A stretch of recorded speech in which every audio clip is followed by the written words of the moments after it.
No one was ready for the day the sky tore open. It didn't crack like thunder or shimmer like a mirage. It split cleanly like a sheet of paper being ripped in two. Through these impossible rifts they came. Ships darker than any night we'd ever known, sleek and silent, materialized over our most iconic cities. They hung there for a moment, an ominous promise hanging in the air. We could feel the hum, a low-frequency vibration that resonated deep in our bones. The sound of weapons charging, brimming with lethal, unknown energy. The first reaction was exactly what you'd expect: panic. A global, primal scream echoed across the internet and through the streets. People ran, they hid, they prayed. But that wave of terror, as powerful as it was, crested and then began to recede. It was replaced by something else, something buried deep in the human spirit.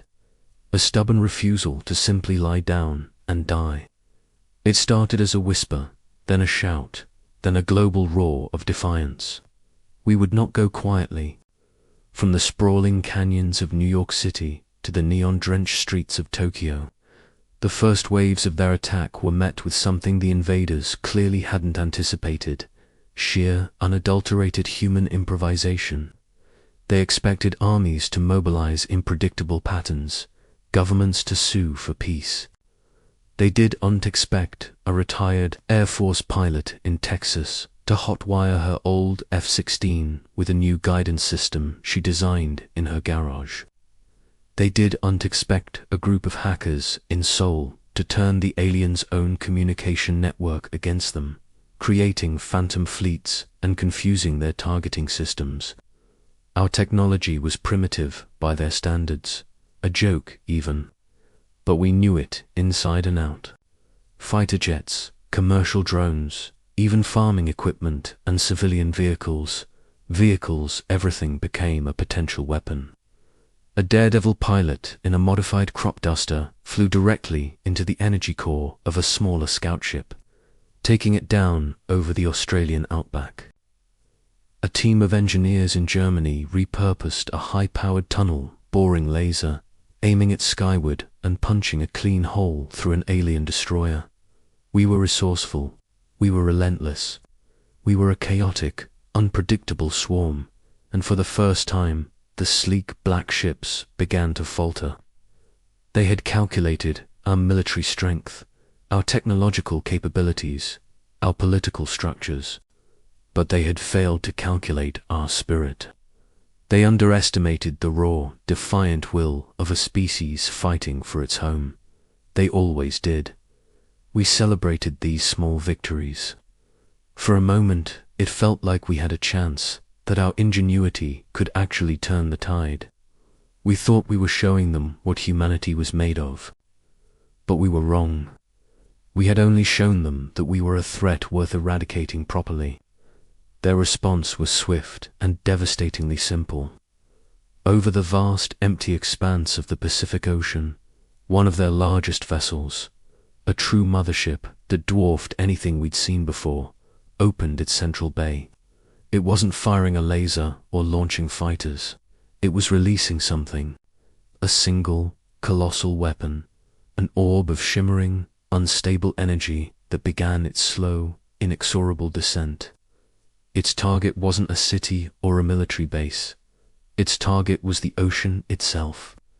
Our scientists scrambled, their models painting a horrifying picture, a cataclysmic impact, a tsunami of unprecedented scale, an atmospheric chain reaction. This wasn't a battle anymore. It was an extinction event, aimed at wiping out millions in a single, brutal stroke, and there was absolutely nothing we could do to stop it. What happens next will define our species forever. Make sure you subscribe and turn on notifications, because you won't want to miss the continuation of this story. Thanks for watching. The invasion was swift, brutal, and for a moment, it seemed final.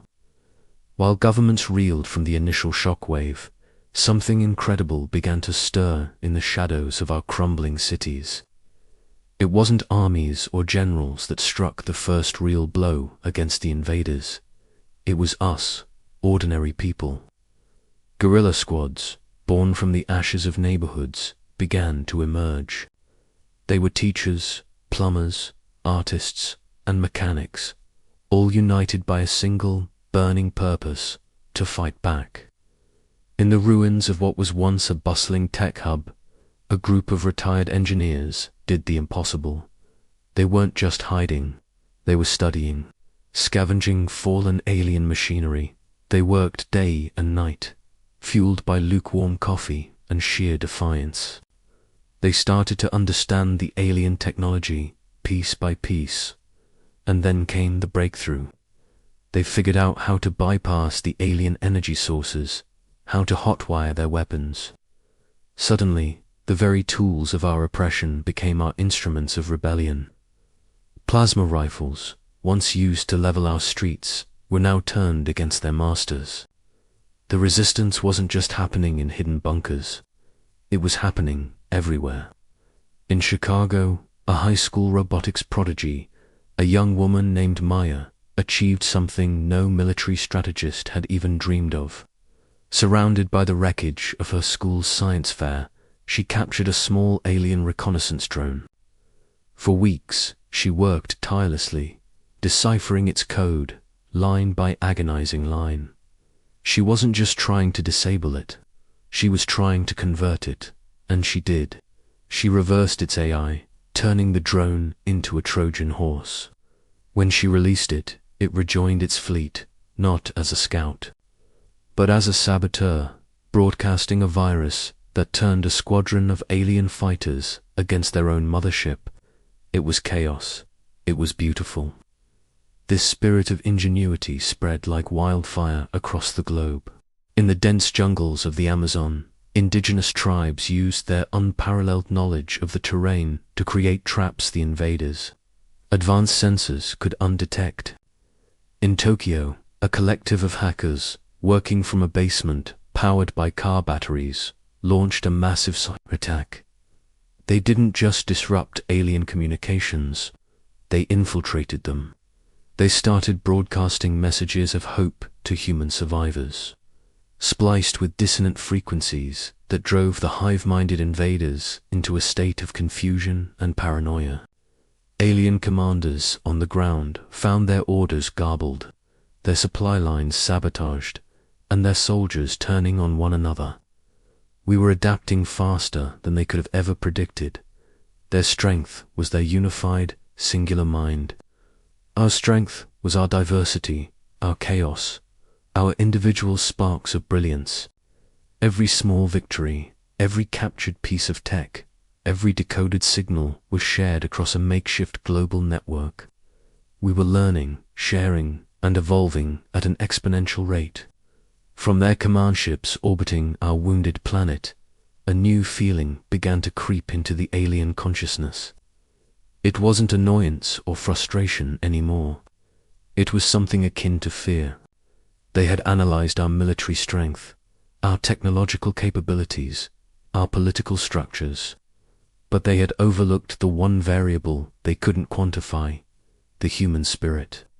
They watched as their drones were turned into assassins, their communication networks into propaganda machines, their own weapons used to punch holes in their fleet.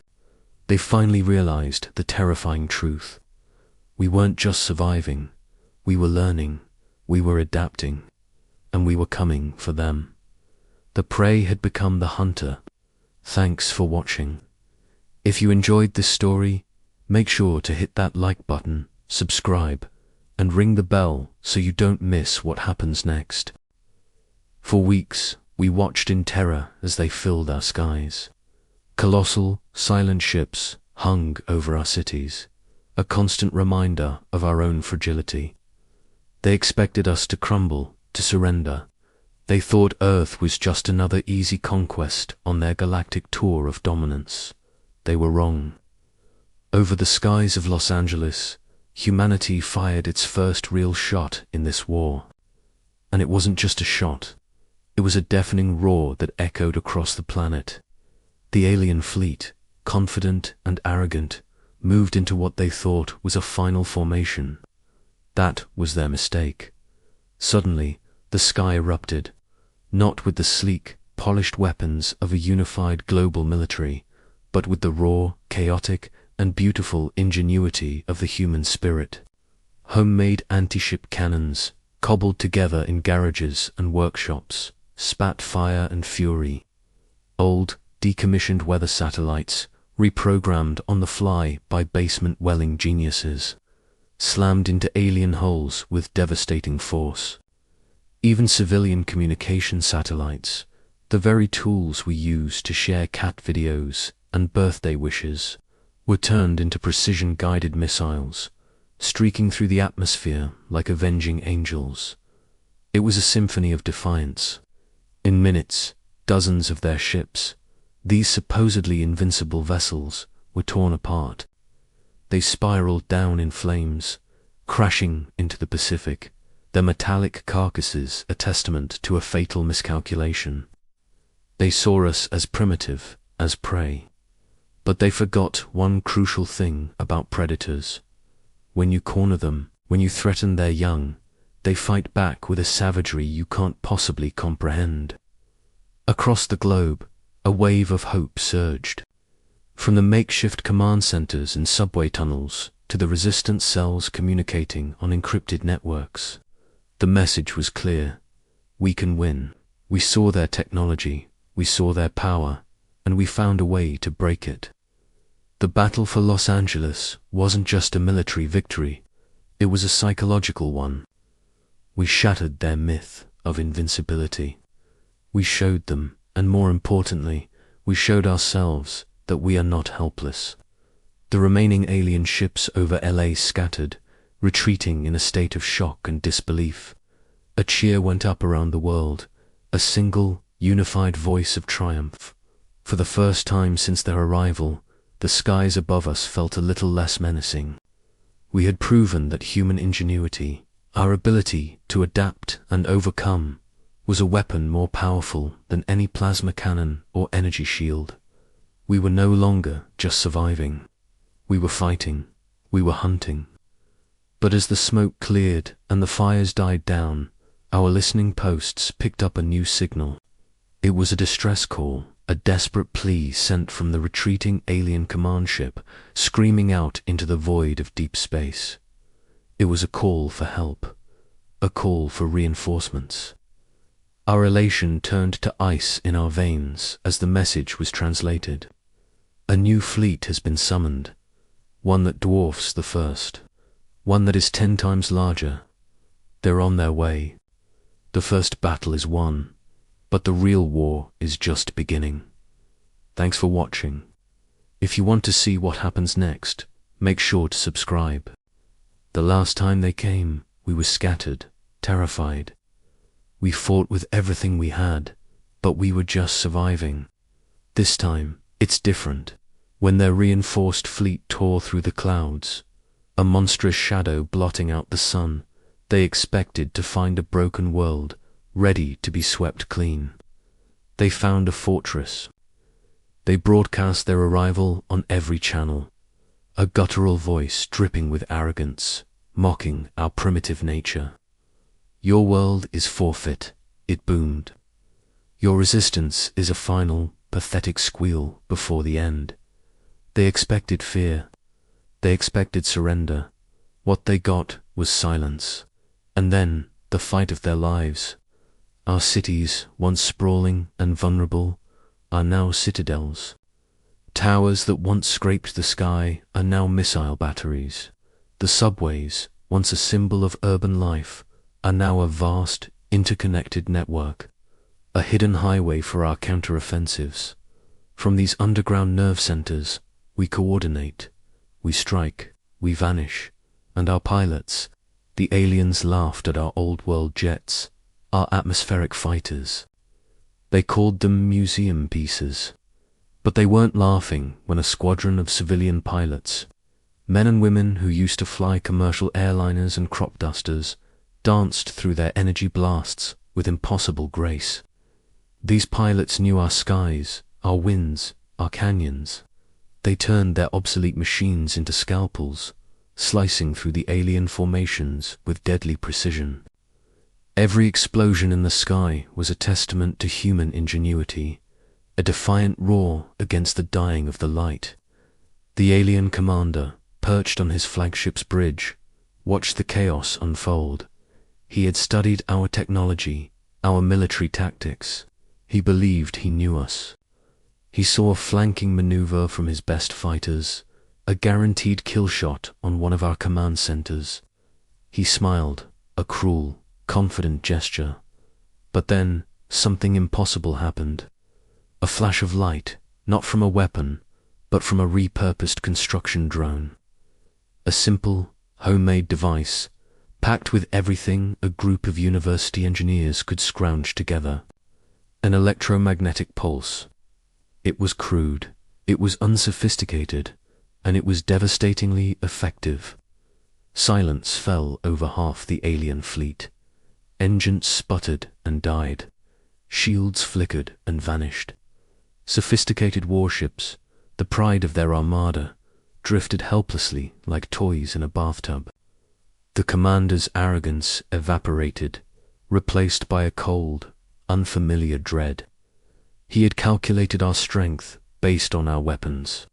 He had completely overlooked our greatest asset, our creativity, the ability to look at a satellite dish, a microwave, and a truck battery and see a weapon that could cripple a starship. In that moment, he understood. We weren't just fighting with steel and fire. We were fighting with ideas. And that was a weapon he couldn't comprehend. But this realization didn't break him. It enraged him. On his screen, a new tactical map appeared. His voice, now stripped of all arrogance and filled with venomous fury, echoed through his bridge. He wouldn't try to outsmart us anymore. He would break us. The command was given. Across the globe, his remaining forces changed course.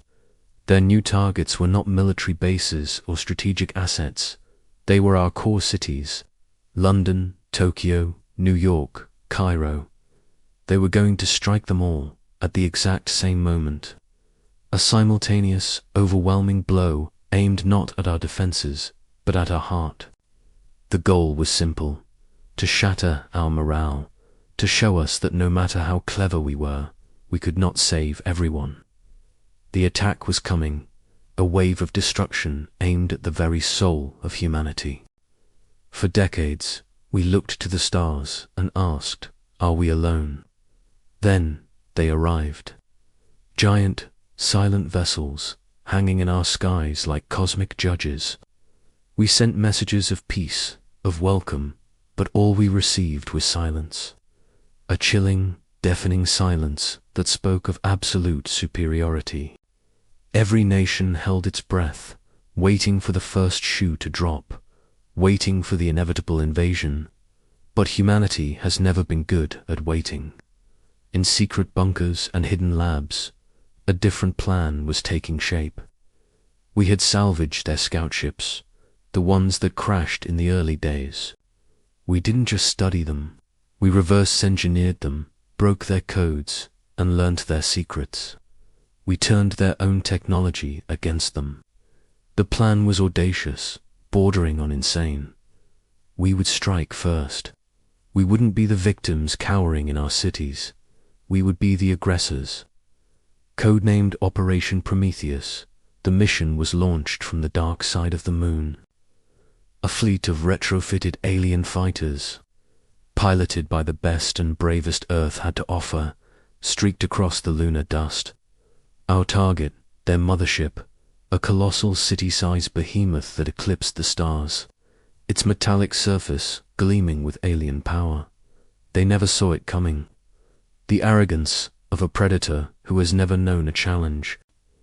The moment our first plasma volley hit their hull, the silence was broken. Chaos erupted. Their own ship's registry identified us as friendlies, giving us precious seconds of confusion to exploit. We swarmed their defenses like angry hornets, our pilots pushing the alien craft to their absolute limits. The dogfights were a beautiful, terrifying ballet of light and destruction against the black canvas of space. We were smaller, we were outnumbered, but we were fighting with the desperate ferocity of a cornered animal. Their fighters finally scrambled, sleek, deadly predators that moved with an unnatural grace. But we had an advantage they couldn't comprehend: human ingenuity. We weren't just flying their ships. We were innovating on the fly. Pilots were rerouting power, creating unexpected energy surges, and using maneuvers their rigid programming couldn't anticipate. We learned their tactics faster than they could adapt to ours. For every one of our ships they took down, we took down 3 of theirs. We punched a hole through their outer defenses and drove deep into the heart of the mothership. The goal wasn't just to cripple them, but to send a message.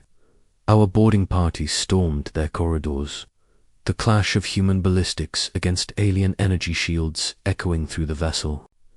We were showing them that we understood their technology, that we could match their strength, and that we possessed a will they had grossly underestimated. With a final, coordinated strike, we targeted their primary power core. The explosion was magnificent, a silent, expanding star that ripped through the mothership's spine.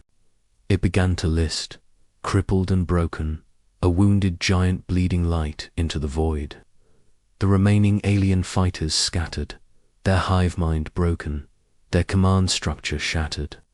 As our fleet pulled back, victorious but battered, we watched the dying embers of their flagship. The message was sent, loud and clear, echoing across the solar system. Earth will not be conquered. Earth will not be threatened. Earth fights back. But as our heroes began their journey home, a transmission, cold and filled with ancient fury, was intercepted. On a distant, throne-like world, the alien High Council watched the destruction of their vanguard. The fury in their silent council chamber was absolute. One of them rose, its form cloaked in shadow, and pointed a slender finger at a star chart. The target was Earth. An order was given, and in the depths of their home system, a weapon of unimaginable power began to stir. It wasn't designed to conquer worlds. It was designed to erase them from existence, continent by continent. The first battle was won, but the real war had just begun. Thanks for watching, and if you want to see what happens next, make sure to subscribe. Imagine a sky torn apart by an alien superweapon, a colossal metal monstrosity, bristling with energy, its maw gaping wide, ready to swallow a city whole and erase millions of lives in a single, blinding flash. On the ground, armies scramble, our most advanced technology useless against its impenetrable shields. Panic grips the planet. All hope seems lost.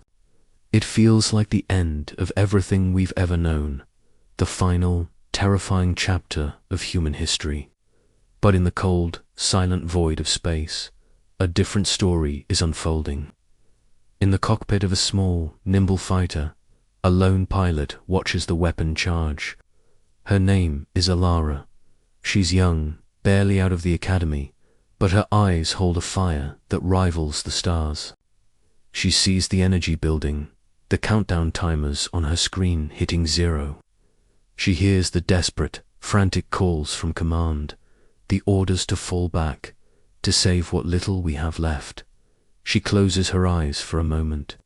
She thinks of her home, of the green fields and blue oceans she swore to protect. She thinks of the laughter of children, the warmth of a sunrise, the simple, beautiful moments that make up a life. And in that instant, she makes a choice not born of orders or strategy, but of pure, unyielding love for her world. She ignores the retreat commands. Instead, she pushes her ship's throttle to the absolute limit. Her fighter, the Stardust Drifter, isn't armed with planet killers. It's just a small ship, a tiny speck against the gargantuan alien weapon. But it has one thing the invaders never accounted for: a hyper-unstable core designed for faster-than-light travel. It's a risky piece of tech, a double-edged sword. Under normal circumstances, you'd never fly it directly into a concentrated energy field. But these are not normal circumstances. Elora's voice, calm and steady, cuts through the chaos on the comms. Command, this is Stardust, Drifter. Tell my family I love them. For Earth, before anyone can respond, she cuts the link. Her ship becomes a silver arrow, streaking towards the heart of the beast. The alien weapon fires, a torrent of pure destruction erupting from its core. But Elora is faster. Just as the beam is unleashed, she plunges her ship directly into the weapon's primary energy conduit. The impact is immediate and catastrophic. Her ship's unstable core reacts violently with the weapon's power source, creating a chain reaction of unimaginable scale. A wave of shimmering blue energy washes back into the superweapon, overloading every system, every circuit. The gargantuan structure groans, shudders, and then, in a blinding, silent explosion, it tears itself apart. The beam of death dissolves into nothingness just miles above the planet's surface. Down below, people look up, expecting annihilation.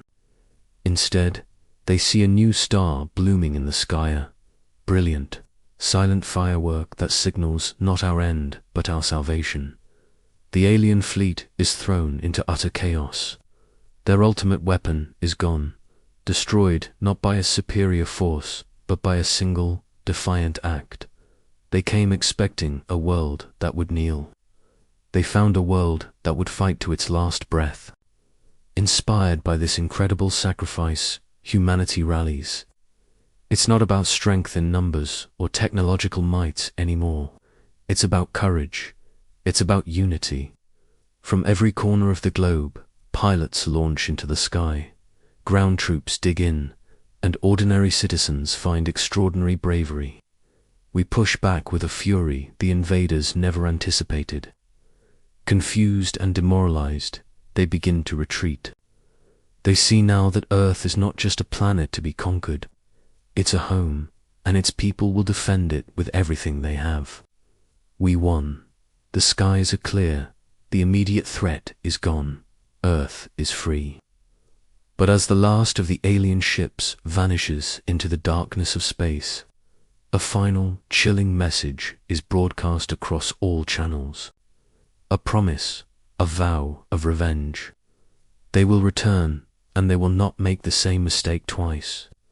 The war is over, but a new, greater battle has just begun. We saved our world today, but now humanity must prepare for what comes next. The spark of hope has been lit, and we must now fan it into a fire that can protect us from the coming storm. Thanks for watching. Don't forget to like and subscribe for more stories from the edge of the universe. The last of their ships vanished beyond the dark veil of space, a silent, almost reluctant retreat.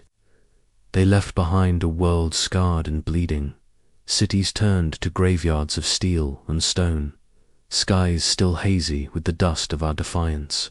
But they left. That's the part that matters. They left because we made them. They left because we fought back with a fury they never anticipated. For a moment, the world held its breath. Then, a cheer. A single, ragged cheer that grew into a roar, echoing from the shattered streets of New York to the rebuilt barricades in Tokyo. It was the sound of survival. The sound of a species that had stared into the abyss and refused to blink. We celebrated. We mourned. We hugged strangers in the rubble, sharing rations and stories, our faces smudged with dirt and tears, but our eyes burned with a light that had been forged in the crucible of near extinction. The invasion was a terrible, brutal teacher. It taught us that our borders were just lines on a map, our differences trivial in the face of a common enemy. When their shadows fell upon us, we didn't see nations. We saw neighbors. We saw humanity. Our greatest minds, once rivals, collaborated in underground labs, turning theories into weapons overnight. Our soldiers, once adversaries, fought shoulder to shoulder, a united front of courage and sacrifice. We learned that our true strength wasn't in our technology alone, but in our ingenuity, our sheer, stubborn refusal to give up. We repurposed their own weapons against them, turned our planet's geography into a fortress, and used our so-called fragility as a weapon of unpredictable, desperate genius. Now, as we rebuild, something is different. The sky looks the same, but we see it with new eyes. We look up at the stars, at those infinite points of light, and we no longer feel small. We don't feel like victims waiting for the next nightmare to descend. We feel a sense of purpose, a collective resolve that hums in the air like a high-tension wire. We are the survivors. We are the ones who fought the monsters and won. The old world is gone, and in its place, we are building something stronger. The lessons of the war are etched into the foundations of our new society. Unity is our shield, ingenuity is our spear, and courage is the fire in our hearts. We are repairing our cities, but we are also launching new ships. Not ships of war, not yet, but ships of exploration, of discovery. We're reaching for the stars again, but this time, it's not with naive wonder. It's with the hardened wisdom of a people who know what's out there. We're not just looking for new worlds. We're preparing. We are pioneers, ready for anything the cosmos can throw at us. The universe underestimated us. They saw a divided, primitive world ripe for the taking. They saw easy prey. They were wrong. They learned that a cornered animal is the most dangerous of all. And humanity, cornered on our little blue marble, became a force of nature they couldn't contain. They retreated, but the message was sent.